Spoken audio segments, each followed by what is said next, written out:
Thank you, Deputy Presiding Officer. And can I begin by thanking Emma Harper for helping to bring this debate to the Chamber. And I recognise how close the issue is to her heart. And indeed, can I thank Diabetes Scotland for their work and for their very informative briefing. We often forget how far scientifically we have come in comparison to 100 years ago.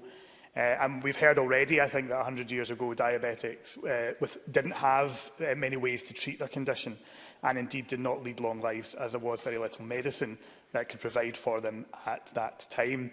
Thankfully, we have seen a remarkable leap in technology and medicine to help people live with diabetes. And as we've already heard the statistic tonight, that 312,000 people in Scotland have diabetes, which equates to kind of 1 in 20 people in Scotland. And with that in mind, it's very likely that we all in the Chamber know people whose lives are affected by it. I myself have close family and friends who are diabetic and rely on insulin to live their daily lives. Indeed, my dad has been diabetic for many years, and I've seen firsthand the changes that have come as he has lived with his condition, particularly technological advances in monitoring his blood sugars and administering insulin. Indeed, I've also seen the universal power of insulin transcending borders. Once when on a family holiday to Rome, my dad forgot his insulin. I'm not sure if Emma Harper's ever had that experience. And the Italian medics actually advised that we should go to the Vatican pharmacy to see if they had any of the insulin that's prescribed here in the UK. But alas, they didn't have any. But the medical staff ensured us that Italian insulin works just as well and duly prescribed them some. Deputy Presiding Officer, I also want to mention one of my younger constituents this evening, Louisa Galt from Port Glasgow.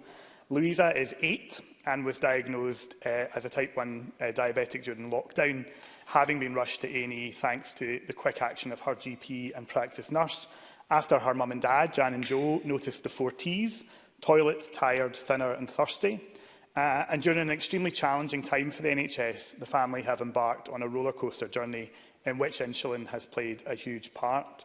Louisa is now insulin dependent, and her intake of carbohydrates is closely monitored, and she makes many of the decisions already at age 8 that Emma Harper referred to. And indeed, the family have described all of this as a huge learning curve, but they have commended the support of our NHS, particularly at the Royal Hospital for Children in Glasgow and at Inverclyde Royal Hospital. And indeed, charities such as the Juvenile Diabetes Research Foundation, the GDRF. At a young age, she's shown great courage and a desire to show that she won't let diabetes hold her back. She's a budding gymnast, and she tells her mum and dad that she wants to be a diabetic nurse one day. So I hope that the Minister will take note to reserve a future training place for her. The reason that I mention Louisa tonight is to reflect on how far we have come in these past 100 years. Lives have been changed and dramatically improved by developments in medicine, such as insulin.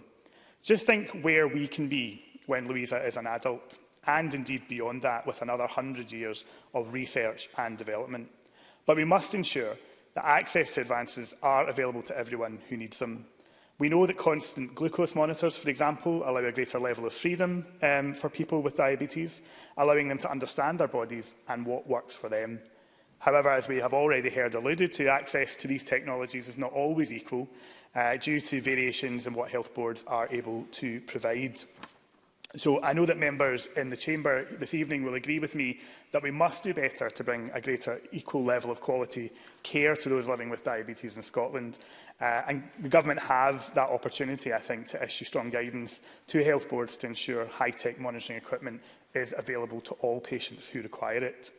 In concluding, Presiding Officer, Diabetes Scotland have also called for a greater public health approach to be taken to help our children understand their foods and make healthier choices to reduce the risk of developing type 2 diabetes. And I think we have to see far more work in that field, certainly, to help us develop as a healthy society. And I do hope the Minister will say something on that in her closing remarks.